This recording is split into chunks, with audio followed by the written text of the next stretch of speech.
Paris, 30 juillet 2007, hebdomadaire Le Point.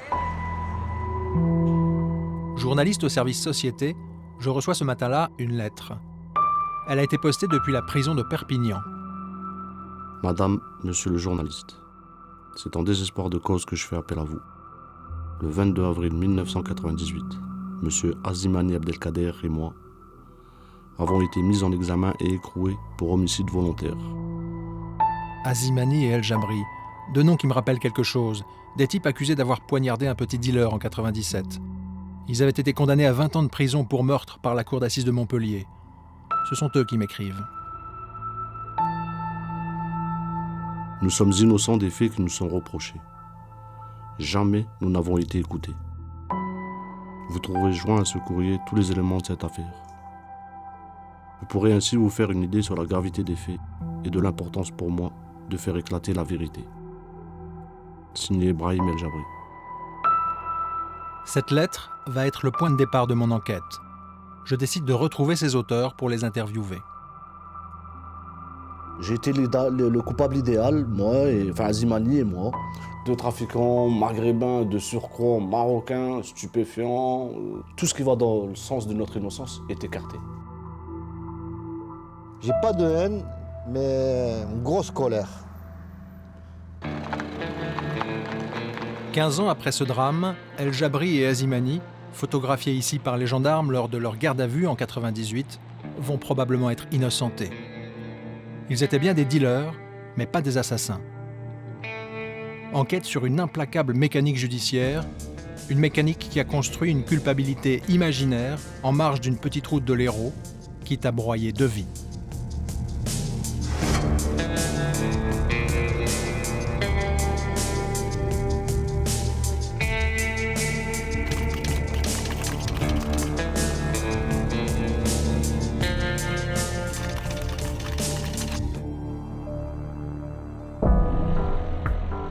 Tout commence le 22 décembre 1997 à Lunel, une petite bourgade aux portes de la Camargue. Il est 7 h du matin. Ce moniteur d'auto-école, Vincent Salager, donne une leçon de conduite à l'une de ses élèves. En empruntant une petite route de campagne, le chemin des Étoffes, il jette un coup d'œil dans le fossé, et là c'est le choc.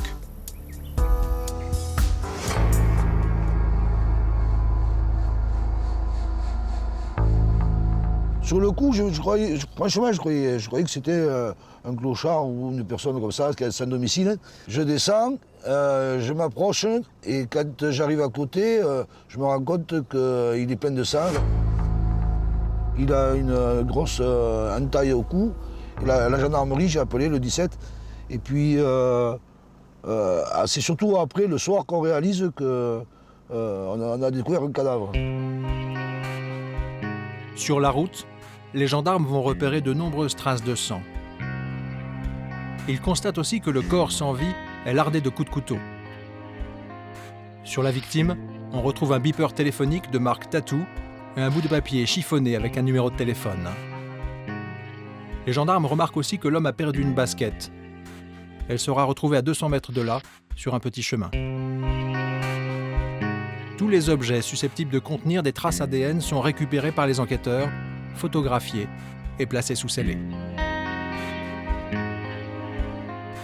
Même les traces de sang sur la route sont prises en photo.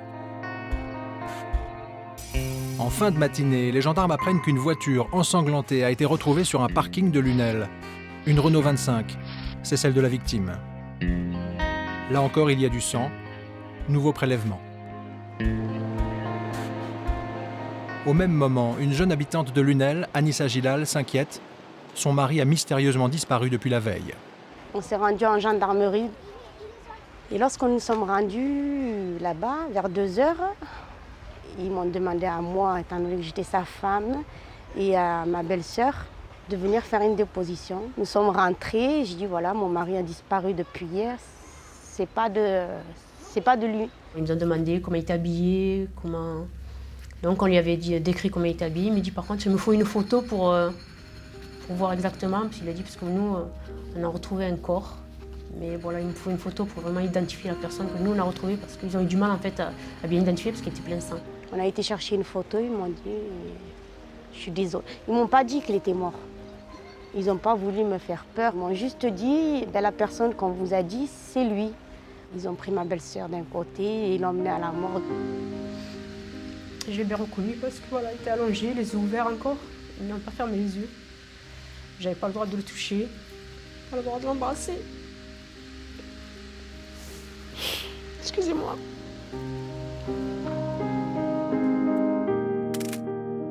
À Lunel, Azouz Gilal était apprécié. À 22 ans, il avait bossé dans le bâtiment, puis sur les marchés. Témoignage de 2 copains de foot. Azouz était un très grand sportif. Il jouait beaucoup au ballon. C'est le gamin qui, à 20 ans, s'est marié. Voilà. Il avait sa femme, qu'il aimait beaucoup. Il travaillait pour son couple. Azouz était un garçon très bien, très gentil. Il en avait beaucoup dans la tête. Il travaillait pourtant, il faisait les marchés. C'était un bosseur en fait. Un bosseur, mais aussi un habitué des petites arnaques. Depuis quelques mois, il s'essayait au trafic de cannabis. Mais ça, ses proches l'ignoraient. Le jour de sa mort, on a eu un double choc. Ça a été sa mort et par la suite, après, ça a été le fait qu'on sache qu'il dit. Moi, j'étais très proche de lui, mais je me suis dit, qu'est-ce que c'est qu'il a pu me pousser à faire ça? Ouais. Même, qu'est-ce qu'il est parti se mettre dans ce milieu? Déjà, c'est pas de l'argent propre. Nous sommes quand même musulmans et pratiquants. Donc, de ça, il devait réfléchir. C'est pas de l'argent propre, c'est de l'argent sale. Il y a eu juste un petit laps de temps où il a voulu faire de l'argent facile. Je me suis dit, non, c'est pas le dealer comme tout le monde peut l'imaginer, en bas d'un immeuble, en train de rouler des joints, de vendre des barrettes. Azouz ne filmait pas. Le lendemain du crime, les gendarmes de Lunel vont tenter de reconstituer l'emploi du temps de la victime, la nuit de sa mort. Très vite, ses sœurs expliquent que ce soir-là, il a dîné avec elle et leurs parents dans l'appartement familial. Il était 7h30, 8h moins 25. Pas plus, hein. Il avait un tatou dans la poche. Est-ce qu'il a entendu, ou il a sonné, ou il a vibré, il s'est levé, il a dit je reviens. Je vais voir mon collègue Jamel, qui est revenu de Carcassonne, et je reviens. Sa femme m'a dit, n'oublie pas qu'on doit se faire enseigner. Il lui a dit, t'inquiète pas. De là, il est sorti, il est revenu. Devant les gendarmes, les sœurs ajoutent un détail qui va avoir son importance. Il a mangé 2 ou 3 cuillères de couscous. À 20h, Azouz quitte donc le domicile de ses parents, mais il ne se rendra jamais chez son ami Jamel. Que s'est-il donc passé pendant la nuit pour qu'on retrouve son corps le lendemain matin dans ce fossé du chemin des Étoffes? L'autopsie va révéler qu'Azouz a reçu 108 coups de couteau de 2 armes différentes. Il y aurait donc eu 2 agresseurs. Autre découverte. Dans son estomac, on retrouve du couscous pas encore digéré.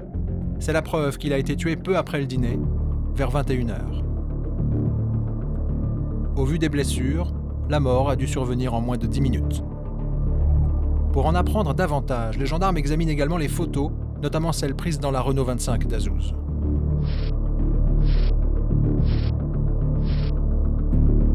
Nous avons demandé à un expert en criminologie de nous les décrypter.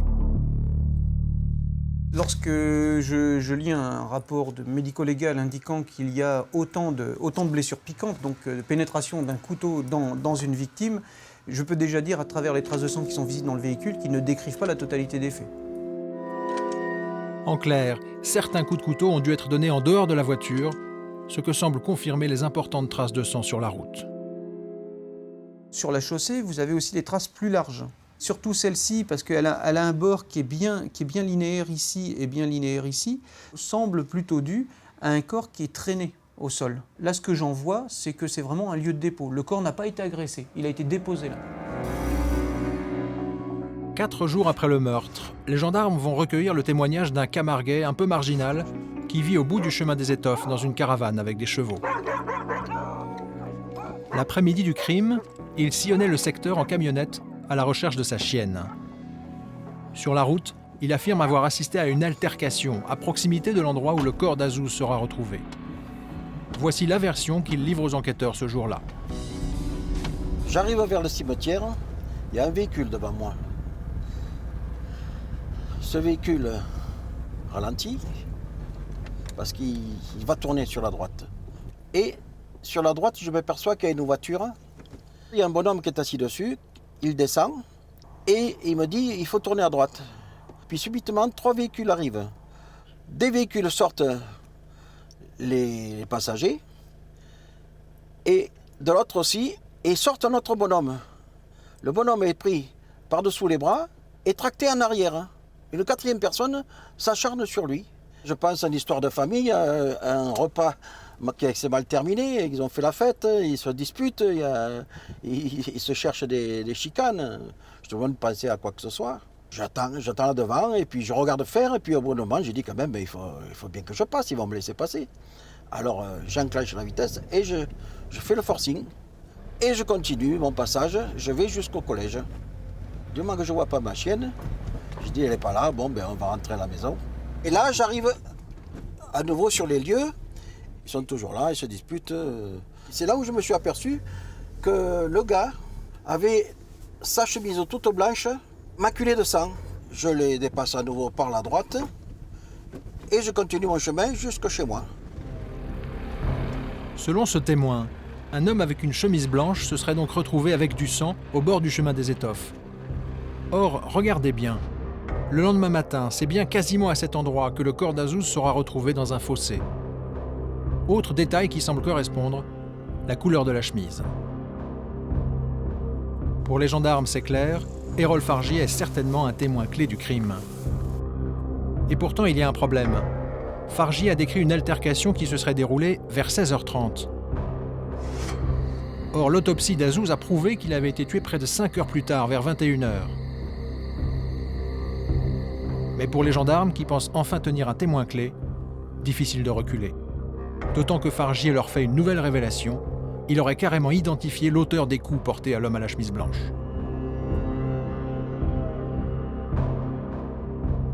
Il n'y en avait qu'un que je connaissais, c'était celui qui a porté les coups. Celui-là, il avait un faciès un peu spécial, parce que j'ai toujours pensé qu'il avait un faciès oriental, mais façon... si on l'avait retranscrit en caricature, hein, on aurait fait une chèvre. Il ressemblait à une chèvre. Pour les enquêteurs, Fargy est d'autant plus crédible qu'il parvient à dessiner lui-même un portrait robot du suspect numéro 1. Il aide également les gendarmes à établir les portraits d'autres hommes qui auraient été présents sur les lieux. Dès lors, l'enquête va s'orienter vers un règlement de compte entre trafiquants de drogue. Car sous ses allures de petite ville tranquille, Lunel est en fait une plaque tournante pour le cannabis importé d'Espagne, qui est ensuite revendu dans les villages alentours. Écœurés par l'assassinat d'Azouz, ses copains se mettent à collaborer avec les gendarmes. Dès qu'on savait quelque chose, on se donnait les informations. Et avec ces informations-là, on a eu quelques noms, on a eu des personnes qu'on est allé voir, on a essayé de faire un peu les gendarmes à notre façon à nous, à la façon, on va dire, Jean de Lunel, quoi.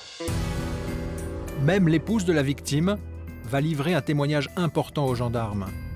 Azouz lui avait parlé d'un dénommé Bouziane, un homme qui lui devait de l'argent. Mais au lieu de creuser cette piste, les enquêteurs vont partir dans une toute autre direction, celle d'un trafiquant de drogue maghrébin surnommé l'Étrangleur. Témoignage sous couvert d'anonymat d'un des gendarmes alors en charge de l'enquête. Le capitaine de la section de recherche, il y a Gabriel Moreau, il dit il y a un gars qui est surnommé l'Étrangleur et qui serait mêlé à l'assassinat. Effectivement, j'avais une fille qui était venue me voir et qui m'avait filé un renseignement sur ce fameux étrangleur qui était en fait El Jabri. Et oui, l'étrangleur est rapidement identifié comme étant un certain Brahim El Jabri, un jeune trafiquant de cannabis de la région. En fait, il n'a rien d'un étrangleur, c'est juste un surnom qu'on lui a donné à cause d'une allergie à la gorge. Un de ses associés, Azimani Abdelkader, est également mis en cause.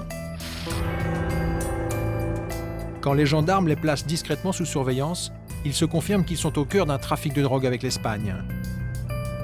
Mieux, les enquêteurs apprennent que le numéro de téléphone qu'Azouz avait griffonné dans sa poche mène directement à Azimani et El Jabri.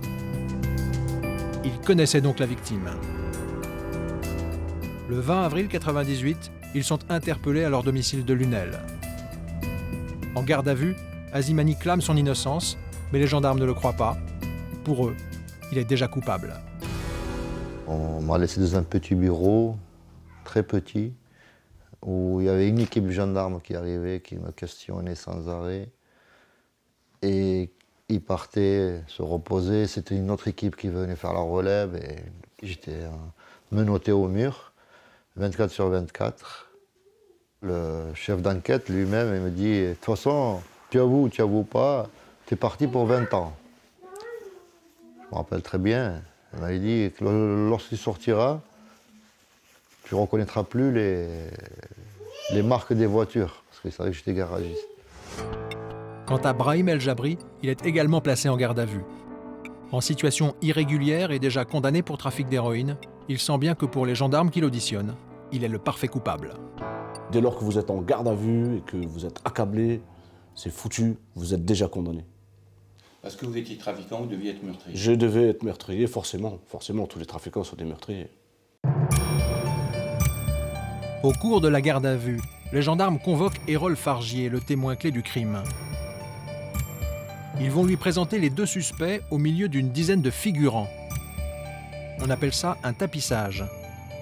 Mais là encore, Azimani et El Jabri ont le net sentiment que les dés sont pipés. Le tapissage, on est déjà désigné. Mal rasé, 4 jours de garde à vue, sale, fatigué, et puis voilà quoi, c'est facile à désigner. Et de fait, Fargier ne tarde pas à affirmer qu'il reconnaît l'homme qui porte la pancarte numéro 2, El Jabri. Il aurait porté les coups. Et aussi la pancarte numéro 1, c'est Azimani. Le piège judiciaire se referme sur les suspects. À la fin de leur garde à vue, ils vont faire un aveu qui va peser lourd. Ils reconnaissent devant les gendarmes qu'ils ont bien été en contact avec la victime le soir du crime. Voici leur version des faits. Elle ne variera jamais. Vers 19h30, le soir du meurtre, ils bipent Azouz pour lui confirmer une livraison de 5 kilos de cannabis. Vers 20h, ils partent chercher la drogue, cachée dans la campagne.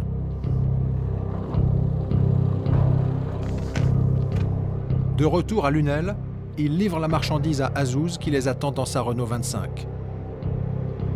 Azouz part alors vendre le cannabis à des clients. Il promet qu'il va revenir dans 10 minutes avec les 45 000 francs de la transaction.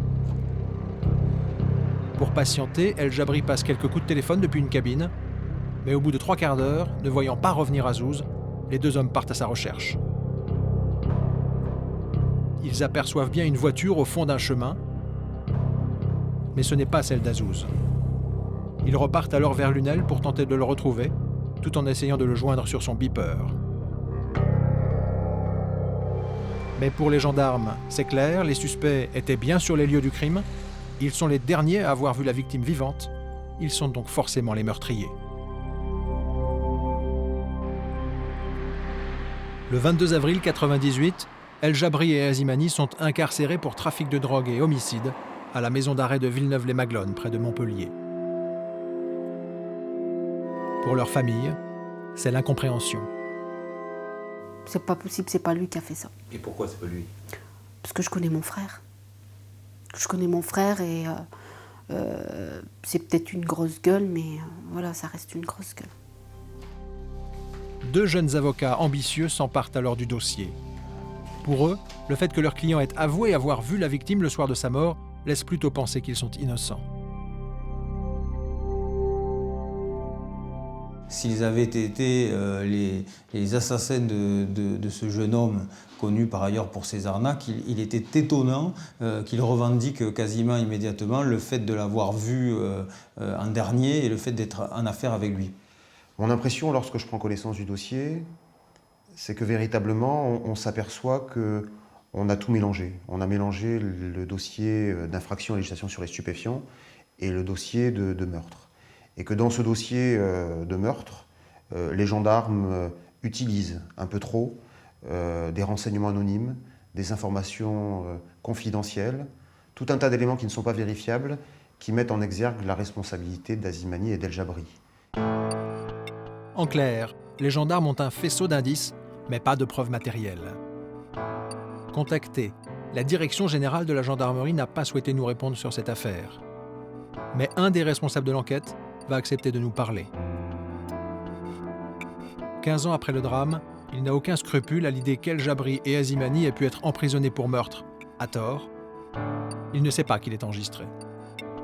On n'a pas eu un auteur, c'est vrai qu'elle peut réfléchir un peu, quoi, c'est sûr. Je préfère les affaires qui sont claires. Mais par rapport aux individus, aucun scrupule pour ces deux mecs, parce que c'est quand même des dealers depuis de nombreuses années. El Jabri, en situation irrégulière, est condamné avec lui à expulsion de la France dans le tribunal de Clermont-Ferrand. Il continue à être ici. Il continue à dealer. Donc, écoutez, voilà, si il n'avait pas voulu être emmerdé, il avait qu'à retourner chez lui. En 98, Azimani et El Jabri sont placés en détention provisoire. En 2001, ils sont condamnés une première fois à 7 ans de prison pour trafic de stupéfiants. Fin 2002, ils sont libérés grâce aux remises de peine, mais le 20 mai 2003, ils comparaissent devant la cour d'assises de Montpellier, cette fois pour le meurtre d'Azouz. Le jour de leur procès, ils continuent à clamer leur innocence devant les caméras de France 3. Pour vous, vous n'avez rien fait? Non, je n'ai rien fait, bien sûr. Je ne suis pas du tout coupable, je ne suis pas responsable, ni quoi que ce soit de ça. Je n'ai pas demandé ni pardon à sa famille, parce que je ne suis pas coupable. Mais ce jour-là, l'avocat général Michel Legrand, lui, est convaincu de la culpabilité des accusés. On a le mobile, on a la personne qui pourchasse, ils lui en veulent à mort. Ils pourraient légitimement, dans le code du milieu, dans la loi du milieu, l'exécuter. Parce que sinon, ils vont perdre toute leur clientèle et ils vont se faire réprimer par les autres. Bon, donc si vous voulez, j'ai développé ça en disant effectivement que ce n'était pas qu'une construction, comme disait la défense, mais des faisceaux de présomption très solides, et que pour une fois, on avait le mobile, que bien entendu, non seulement ils étaient capables de faire, mais ils l'avaient fait. Point d'orgue de ce terrible duel judiciaire qui va durer 3 jours, le témoignage d'Errol Fargier, l'homme qui aurait assisté au crime. Va-t-il confirmer avoir aperçu El Jabri frappant un homme en chemise blanche? Quand il prend la parole, c'est le coup de théâtre. Il continue à affirmer que les suspects étaient sur les lieux, mais cette fois il n'affirme plus qu'El Jabri a porté des coups. À sa sortie, il défend sa nouvelle version devant la presse. Non, ils n'ont pas porté de coups, ceux-là. Ceux-là sont innocents. Innocents de... Ils y sont. Ils ont participé, ils sont complices. Mais je ne pense pas qu'ils ne sont pas les tueurs. Hein. C'est le témoin que tout le monde attend. Et là, c'est même pas nous. C'est même pas nous, les avocats de la défense, on n'aura pas d'incident avec lui. On ne va même pas l'interroger. Parce que l'avocat général Legrand va se lever et au bout d'une demi-heure, il le menace en lui disant « Je vais vous poursuivre pour faux témoignage. Monsieur, vous êtes un menteur. » Il le dira en cour d'assises. Quand Fargier quitte l'audience, la thèse de la culpabilité défendue par l'avocat général est fragilisée. Les défenseurs des accusés pensent même qu'ils vont être acquittés. À 14h, l'audience reprend. À la surprise générale, l'avocat général va se lever et, en faisant le réquisitoire de la drogue, va demander la condamnation d'Azimani El Jabri. Que s'est-il passé durant la pause déjeuner pour que l'avocat général décide finalement de requérir une peine de 20 ans de prison pour homicide volontaire? Au cours de son interview, Michel Legrand reconnaît que le revirement partiel de Fargier l'avait amené à se poser des questions et qu'il en avait parlé avec son supérieur hiérarchique pendant le déjeuner. Une démarche exceptionnelle. Alors nous, comment on l'a analysé? On peut dire qu'il est vraiment entre guillemets con, hein, ou fêlé. Et il était un peu alcoolique, tout ça, ou alors c'est un hyper courageux. C'est pour ça d'ailleurs que je l'ai cuisiné, parce que moi-même je me posais des questions. On s'en est posé avec le procureur général, il n'a pas fléchi, et donc l'avocat général ne peut pas reculer, quelquefois l'avocat ne peut pas reculer, et le type non plus.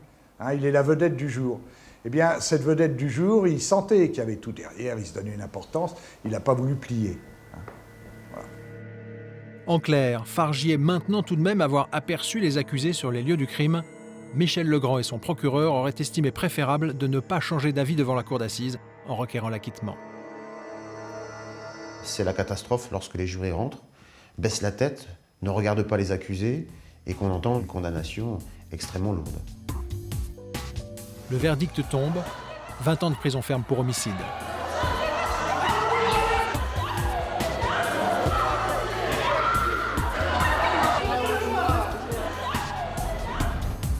Un an plus tard, El Jabri et Azimani font appel devant la cour d'assises de Perpignan. Comme en 2003, l'avocat général réclame 20 ans de prison pour homicide. Les avocats des accusés, eux, demandent à nouveau l'acquittement. Première question clé, sont-ils coupables? Seconde question, quelle peine les attend? Et là, à la surprise, la cour d'assises revient. À la première question, répond non. Donc on s'est dit, tiens, on a peut-être gagné. Ils sont acquittés. Et là, contre toute attente, ils ne sont plus les auteurs, ils sont les complices. Complices et non plus coupables. En apparence, c'est moins grave. Mais en fait, les peines sont les mêmes. Et quand on est jugé simple complice, il devient beaucoup plus difficile d'apporter les preuves de son innocence. C'est vrai que cette seconde fois, là, pour s'en sortir, il fallait un vrai miracle, puisqu'ils étaient condamnés simplement pour complicité. Quand le verdict est tombé, pareil, on n'a pas compris. Où là, ça a été véritablement le choc. Ça a été pour nous repartir à la case départ. Où là, c'était vraiment violent et on n'a vraiment pas compris. En prison, les deux condamnés écrivent au président de la République, Jacques Chirac, au garde des Sceaux, Dominique Perben, mais personne ne leur répond. Les années passent, les espoirs s'envolent. Pour moi, il fallait que je soutienne mon frère, il fallait qu'il tienne le coup en prison et qu'il ne devienne pas fou. Parce que lui, c'était, après, je fais la grève de la faim. Je lui ai dit, mais non, faut être plus fort qu'eux, il faut te serrer les coudes, et puis un jour ou l'autre, on trouvera les vrais coupables. Ne t'inquiète pas, je devais à chaque fois le rassurer. Et ça a été pour moi très difficile, parce qu'il y avait des coups de... Quand j'allais le voir, quelquefois, il me disait, pourquoi t'es venu me voir? Fallait pas venir. 1 an avant d'être incarcéré, Azimani s'était marié. Sa fille aînée, Soukania, a quelques mois quand il entre en prison. C'est au parloir qu'elle va apprendre à connaître son père. Mais à chaque fois, j'étais toute contente d'y aller parce que j'allais voir mon père. Même si c'était pour 10 minutes, un quart d'heure, c'est pas grave. Parce qu'ils étaient tellement complices ensemble que, voilà quoi. J'adorais son père, mais malheureusement, c'était comme ça. Elle devait grandir sans lui. Comment vous vous êtes débrouillé Comme je pouvais. C'était pas facile, mais c'était ça ou je sais pas. C'était ça ou un suicide ou quelque chose, je sais pas. J'étais obligée de. C'est pour elle surtout. Depuis leur cellule, les deux condamnés clament toujours leur innocence. En 2005, un nouveau coup de théâtre survient cette fois au cœur de la prison. Un détenu, Jean-Claude Sanchez, commence à se vanter d'être le véritable assassin d'Azouz. Dans la prison, la rumeur se répand comme une traînée de poudre. Les détenus la relayent dans des lettres. Les avocats d'El Jabri et Azimani commencent à y croire. Peut-être que si la justice n'a pas trouvé les auteurs, la maison d'arrêt, en tout cas les gens qui sont à l'intérieur, vont parler parce qu'ils ne supportent pas cette erreur judiciaire. Et là, c'est le début du rebondissement. Les déclarations de Sanchez vont même être enregistrées sur un appareil MP3. La famille Azimani se remet alors à espérer. Elle se rend même en Algérie pour interviewer un ancien détenu qui lui aussi met en cause Sanchez. Témoignage du frère Azimani. Ce monsieur que vous voyez à la télé, il me parle de la même personne que mon frère a enregistré à l'intérieur de la prison. Qui serait l'auteur des 108 coups de couteau. Qui serait l'auteur de 108 coups de couteau. L'avocat général qui avait réclamé la condamnation d'El Jabri et d'Azimani commence à se demander s'il ne s'est pas trompé. Fin 2007, au vu des éléments nouveaux, il accepte de recevoir les condamnés et leurs avocats. Très vite, il va se laisser convaincre d'appuyer leur démarche. Ils veulent une révision du procès. Je me suis dit, ces types condamnés comme ça avec toutes ces preuves, qu'est-ce qu'ils ont à me dire? Donc je les ai fait venir à mon cabinet avec leur avocat et je les ai entendus par procès-verbal et j'ai joint ça à la requête que j'ai fait à la Cour de cassation. Dans la foulée, Michel Legrand demande au parquet de faire vérifier par les gendarmes la nouvelle piste Sanchez. Elle se révélera bidon. Mais la machine judiciaire s'est remise en marche. Pour mettre tous les atouts de leur côté, les familles demandent à un détective privé, spécialiste des erreurs judiciaires, de se plonger dans le dossier. On s'aperçoit que c'est une instruction complètement orientée. Tous les actes qui sont effectués sont faits à charge. Donc on va me demander de compléter ce travail qui avait été fait. Malheureusement, ça n'a pas la même efficacité. Lorsque les personnes ont l'instruction est terminée, on ne peut plus demander d'acte d'instruction et que les personnes ont déjà été condamnées.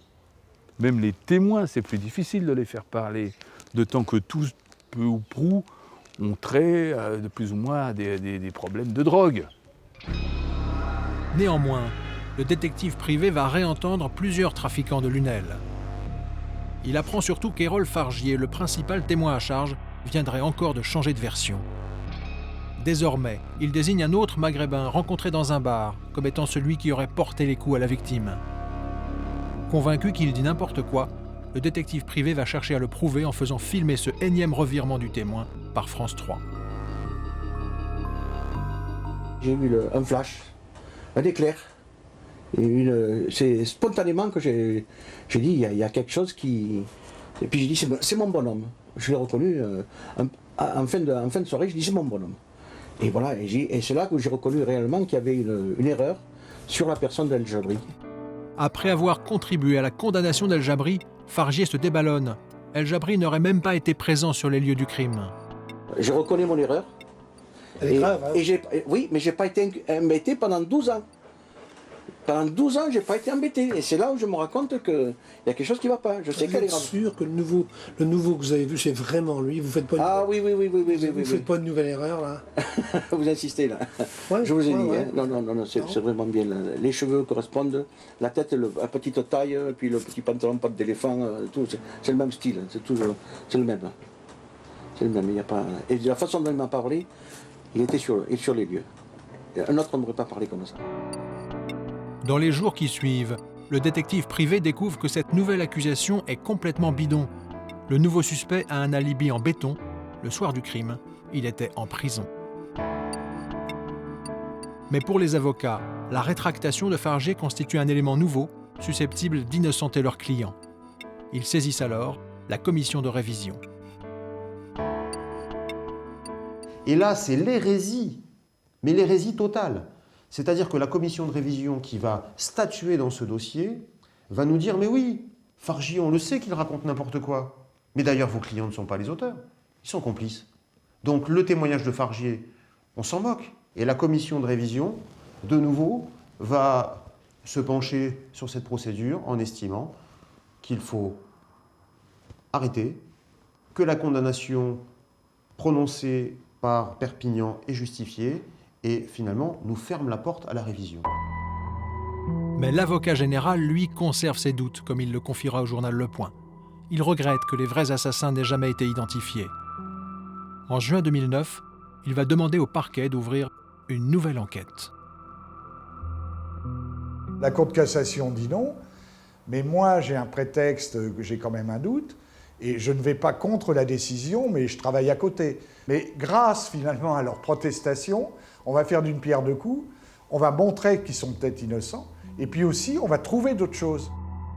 Dans ce contexte, l'avocat d'Azimani découvre que la justice s'apprête à commettre une énorme gaffe.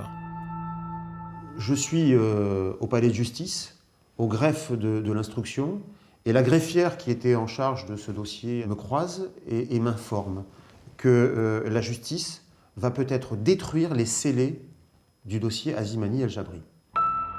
Les scellés du dossier, ce sont notamment des vêtements et les pièces de la voiture qui contenaient des traces de sang et d'ADN. Donc j'avertis bien sûr Monsieur Legrand de cette difficulté et on évite in extremis la destruction des scellés. Dans les semaines qui suivent, les traces ADN de la scène du crime vont être enfin analysées pour la première fois. Pourquoi cette opération simple n'avait-elle pas été effectuée dès 1997 ? Au moment du meurtre, le fichier national automatisé des empreintes génétiques n'existait pas encore. Ce n'est qu'à partir de 2001 que tous les délinquants seront systématiquement fichés. Or, à ce moment-là, l'enquête sur le meurtre d'Azouz était déjà close. Ce n'est donc qu'en septembre 2010, 13 ans après les faits, que les scellés de Lunel vont être analysés pour la première fois. C'est le tournant de l'affaire. Dans cette affaire de Lunel, 4 ADN ont été mis en évidence, l'ADN de la victime et un ADN qui a été prélevé sur la portière à l'intérieur de la voiture à partir d'une trace de sang. Et cet ADN a permis l'obtention d'un profil génétique complet. Ce jour-là, la vérité a surgi d'un bouton de portière de la Renault 25. Il comportait une trace de sang. Celui de Michel Boulma, un jeune manutentionnaire de Lunel fiché depuis 2009 pour un petit délit. L'homme n'avait jamais été entendu au cours de l'enquête. En mars 2011, il est interpellé par les gendarmes. Son avocat raconte. La gendarmerie vient le chercher très rapidement. Et très rapidement, il reconnaît avoir été sur les lieux 14 ans donc avant. Et il indique tout de suite qu'il n'était pas seul, qu'il était donc avec Elaïli Bouziane. C'est comme cela donc que la nouvelle affaire va démarrer. Bouziane. Souvenez-vous, c'est le nom qui avait été cité devant les gendarmes 1 mois après le crime par l'épouse de la victime. Elle avait expliqué qu'un dénommé Bouziane devait de l'argent à son mari. Mais les gendarmes avaient négligé de s'intéresser à ce Bouziane. Ils avaient déjà 2 coupables parfaits. 14 ans après, ils vont enfin réaliser que ce fameux Bouziane aurait mérité d'être retrouvé et entendu. En 2011, il est directeur du centre de loisirs de Lunel. Témoignage de son avocate. Comme cet homme attendait depuis très longtemps quand même de se mettre en règle, quand les gendarmes viennent le chercher, ils le placent en garde à vue et il a reconnu immédiatement les faits, sa participation, le fait de savoir également qu'il connaissait et la victime et M. Boulma, ce que M. Boulma aujourd'hui ne fait pas. Pourquoi cette piste Bouziane, apparue dès l'époque du crime, n'avait-elle pas été exploitée par les gendarmes? Au téléphone, l'un des responsables de l'enquête va nous répondre. Il ignore qu'il est enregistré. Écoutez, ça n'a pas été exploité, c'est parce que c'est passé à côté, puis il y avait plein d'autres choses à faire. À l'époque, après coup, c'est beaucoup plus facile d'en parler, mais même dans le relationnel de comment il s'appelle, de Zidane, on n'a pas retrouvé. Hein. Avec les auditions de ces 2 nouveaux suspects, les gendarmes vont enfin reconstituer un scénario crédible du soir du crime. En ce 21 décembre 1997, on se souvient qu'Azimani et El Jabri avaient remis 5 kilos de cannabis à Azouz, la victime. Vers 20h20, Azouz était parti à la rencontre de ses clients. Azimani et El Jabri l'avaient attendu près d'une cabine téléphonique, mais il n'était jamais revenu. La suite, la voilà. Vers 20h30, Azouz passe prendre Boulma avec sa Renault 25. Bouziane est déjà à bord. Azouz, qui est au volant, prend la direction du chemin des Étoffes. Mais en route, un conflit éclate entre les 3 hommes. À partir de là, les versions de Boulma et de Bouziane divergent. Voici pour commencer la version de Michel Boulma. Bouziane, qui était assis à l'avant droit du véhicule, aurait commencé par asséner à Azouz 2 coups de couteau dans la gorge. Boulma dit avoir tenté de s'interposer. C'est là qu'il aurait été blessé et qu'il aurait perdu du sang. Ensuite, Bouziane aurait porté de nouveaux coups de couteau à la poitrine d'Azouz. Celui-ci aurait alors tenté de s'enfuir à pied dans la direction de Lunel. Bouziane l'aurait alors rattrapé et il l'aurait achevé à proximité du fossé où on retrouvera son corps le lendemain matin. Mais Bouziane, le jeune trafiquant devenu directeur d'un centre de loisirs, conteste cette version qui l'accable. Pour lui, au contraire, c'est Michel Boulma qui aurait donné un coup de couteau rapide à Azouz, de derrière, au niveau du cou. Puis un second coup de couteau au niveau de la poitrine. Bouziane affirme qu'Azouz se serait écroulé par la portière, aurait rampé, puis se serait enfui en courant avant de se faire rattraper par Michel Boulma, qui lui aurait porté les coups fatals. 2 versions divergentes donc, mais qui s'accordent sur un point essentiel. Azimani et El Jabri, les premiers suspects condamnés à 20 ans pour ce meurtre, seraient totalement innocents. Devant son avocat, Michel Boulma aurait été formel. Je l'ai interrogé longuement là-dessus. Et à chaque fois, il est catégorique. Non, il n'y était pas. Non, il ne les connaissait pas. De son point de vue, en tout cas, c'est tout ce que je peux dire. Pour lui, Azimani et El Jabri sont 2 inconnus. Et ce soir-là, en tout cas, il n'était pas là. Même version pour Bouziane El Aili, l'autre suspect. Il disculpe complètement les deux précédents condamnés, ça c'est très clair, parce qu'il indique très fermement qu'ils n'étaient que deux et qu'ils n'étaient pas plus. Mais il pense que c'est important à ce stade de pouvoir répondre de ses actes et surtout de faire en sorte que des personnes qui ont été condamnées trop longuement pour quelque chose qu'elles n'avaient pas commis puissent partir, parce qu'il doit évidemment répondre de ça aussi. Bouziane El Aili n'avait jamais pu parler de son terrible secret, même à son épouse. 15 ans après le crime, il s'est enfin confié. Il se sent mieux d'un côté, parce qu'il a avoué, il est soulagé, mais de l'autre côté, il pense à les gens qui sont passés des années en prison à sa place. Insoupçonnable, le directeur du centre de loisirs de Lunel. En 1997, il avait même présenté ses condoléances à la famille de la victime. Ironie du sort, il s'occupait également des enfants d'Azimani. Bouziane, il travaillait dans un centre d'animation. Centre aéré.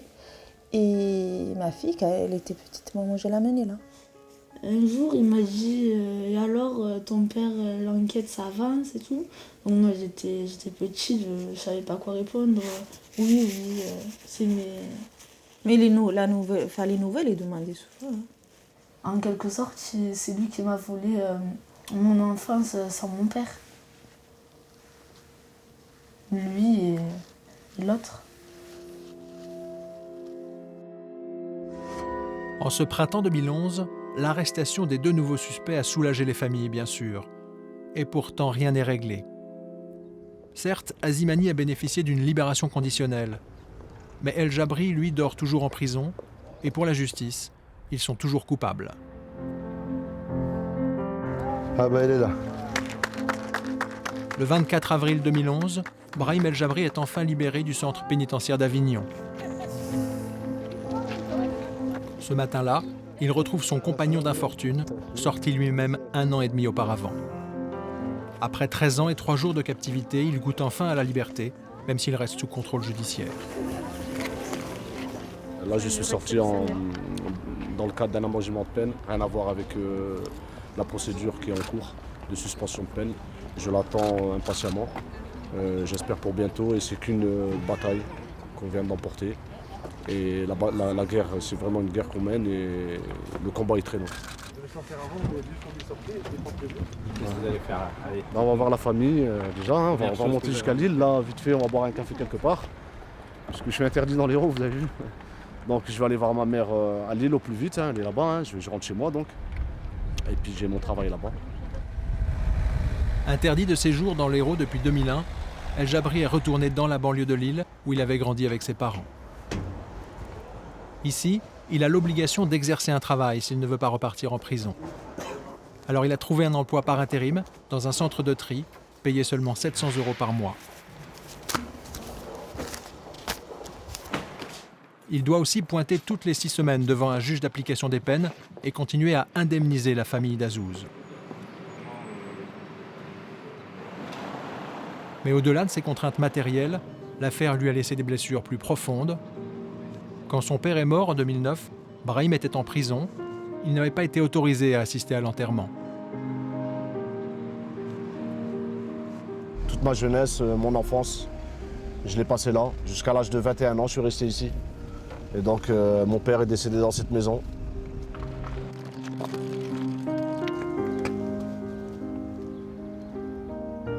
J'ai les larmes aux yeux, peut-être que vous partirez, je pleurerai. Je suis quelqu'un de un peu réservé quand même. Je veux dire, voilà.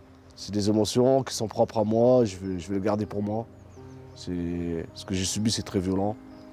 Et j'espère que, voilà, que ça cesse vite et puis d'autres ne subissent pas ce que j'ai subi.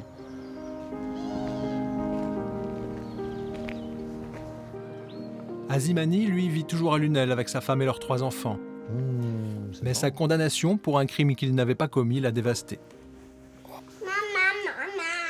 J'ai fait plusieurs tentatives de suicide. J'ai vu des gens se suicider. Mais c'est insupportable, c'est traumatisant. Et Et la plaie n'a pas fini n'est pas prête de... Qu'est-ce qui vous a fait tenir? Mes enfants, ma famille, c'est grâce à eux que j'ai tenu. Sinon, je ne crois pas que je serais parmi vous là. Son deuxième enfant, un garçon, c'est en prison qu'il l'a conçu. J'ai eu, comme on les appelle, les bébés parloirs, parce qu'on m'a privé de liberté, on m'a privé de mes enfants, ma famille, et on m'a privé d'avoir des enfants. Donc je me suis dit, malgré cette privation, je vais avoir des enfants même en prison. Et des surveillants convaincus de mon innocence, qui fermaient les yeux, qui me laissaient tranquille quand ma femme venait me voir. Voilà.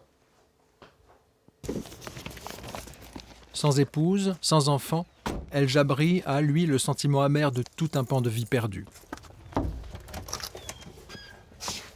Actuellement, j'ai 45 ans. Voilà, je suis rentré, l'affaire a commencé à 31 ans. Maintenant, j'en ai 45. Maintenant, ma mère, la pauvre, et puis, elle a subi un lourd préjudice. Et puis, c'est comme ça la vie. On est juste de passage, et puis on essaye de faire du mieux qu'on peut, puis on va leur donner, Inch'Allah, le bonheur qu'ils méritent. Le bonheur pour la famille El Jabri, ce serait que la justice reconnaisse enfin son erreur. Mais pour qu'il soit acquitté, il faut d'abord que l'enquête avec les 2 nouveaux suspects soit bouclée. Convoqué chez le nouveau juge d'instruction pour donner sa version des faits, El Jabri retourne dans l'Hérault. C'est la première fois qu'il y remet les pieds depuis 15 ans. Il y retrouve son ami Kader. Tous deux sont convoqués par le nouveau juge d'instruction au tribunal de Montpellier. Ils vont, une nouvelle fois, expliquer à la justice ce qu'ils ont fait la nuit du crime.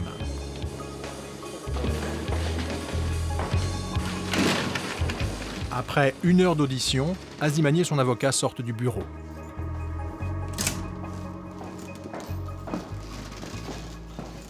Pour moi, c'était très douloureux de me rasseoir sur une chaise face à un juge. Mais bon, je crois que le juge a très bien compris et m'a enfin cru de la version que j'ai donnée il y a déjà 14 ans. Ce qu'il disait il y a 14 ans était d'une extrême simplicité, à savoir qu'ils avaient rendez-vous avec cet homme, qu'ils avaient honoré ce rendez-vous, qu'il avait disparu et qu'il l'avait cherché toute la nuit ensuite. À cette époque-là, c'était aussi simple, mais à cette époque-là, on ne les croyait pas. À présent, une marche vers la réhabilitation est enclenchée. Paris, 18 juin 2012, un jour historique.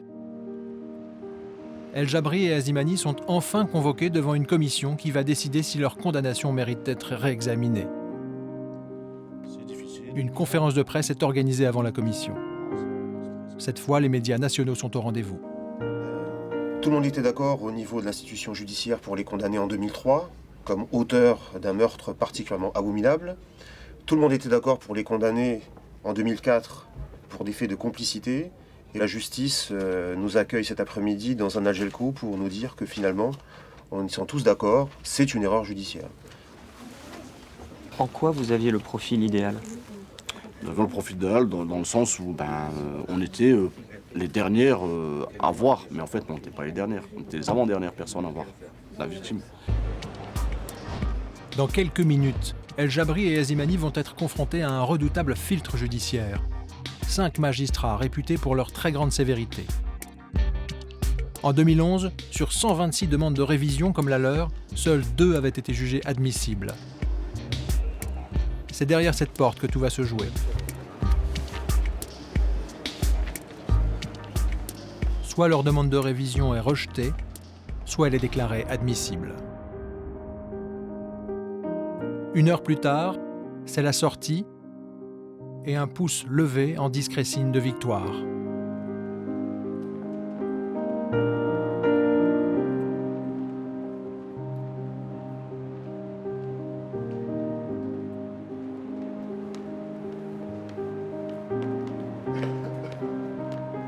J'ai vraiment ressenti ça comme une victoire et il y avait une ambiance de sérénité, une ambiance de justice qui était palpable. On sentait la justice qui était là. Et on était tous habités par des émotions. On a vraiment le sentiment que les magistrats devant qui on a plaidé, qui quand même sont les magistrats de la chambre criminelle, ont été sensibles à cette catastrophe judiciaire.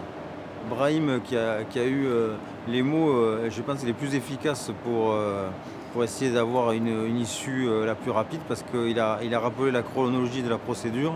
Il a rappelé avec beaucoup d'émotion qu'après la première saisine de la commission, son papa était décédé et qu'aujourd'hui, à l'occasion de cette deuxième saisine, il leur a demandé que son innocence et celle de Kader soient reconnues du vivant de sa mère.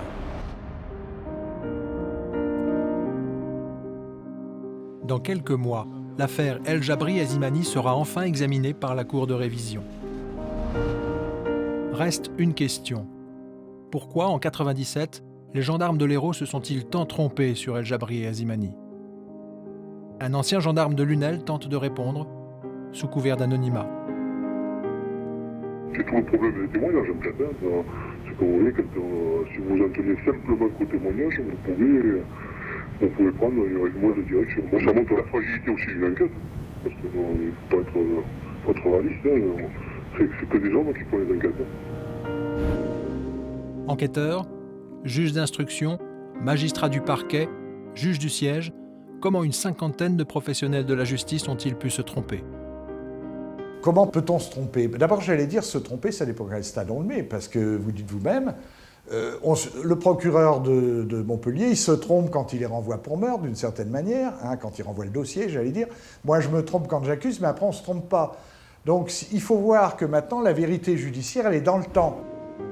Mais tout de même, pourquoi ne pas reconnaître ses erreurs? Si un magistrat remet en cause après sa décision prise où il repense, il va vite vers la folie. En quelques cas, il va vers la psychose.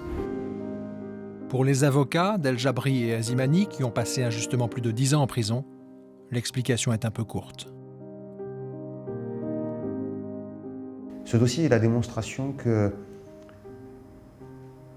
même quand la justice se trompe, elle se trompe en essayant de se justifier. Mais je crois que ce dossier, c'est quelque part, je l'espère pour les deux condamnés, puisqu'ils sont toujours condamnés, c'est simplement un miracle judiciaire.